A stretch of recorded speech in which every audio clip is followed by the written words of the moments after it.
Donald Trump. It's just me, Paula Poundstone. I was just playing with the cats. I have a podcast called Nobody Listens to Paula Poundstone.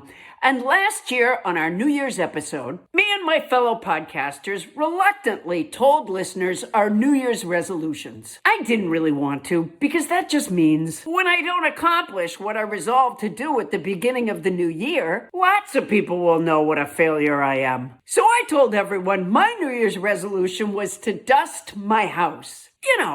I figured I'd set the bar low. I never did it. My house is covered in dust. Indiana Jones could do an archaeological dig on my desk. And that's what I want to talk to you about. You got a lot done this year. You keep complaining that the press isn't covering your great successes, but I totally see what you've done. You are knocking down items on the Project 2025 list like a goddamn bowling ball. Remember during your campaign when you pretended you didn't even know what Project 2025 was? You put Russell Vogt, the chief architect of Project 2025, at the head of the Office of Budget and Management. You knew what it was the whole time. You fooled a lot of people, though. You really have an advantage there, because it's so easy to believe that you don't know something. Well, my hat is off to you, Donald. I couldn't even dust. And you've created greater unfairness in our country by eliminating diversity, equity, and inclusion programs throughout the government and bullying businesses and schools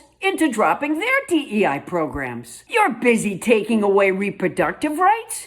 You've quashed LGBTQ+ rights. You've even had words and phrases like women and female scrubbed from government websites and asked federal employees to limit or avoid their use. Minority is on the list. Is that hard for you to hear? Minority? Elderly is one of the words. I guess we'll just have to say you have many años. Disabled is on the list.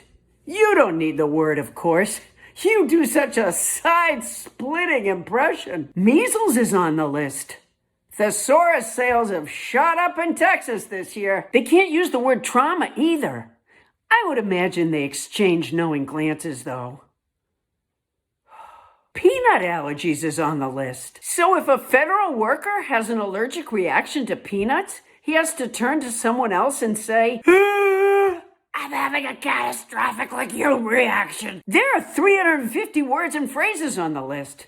That's a lot of scrubbing. And the FBI had 24-hour shifts of people scrubbing your name from the Epstein files. This is a big part of federal work now. We should change the name of the Washington Nationals to the Washington Redactors.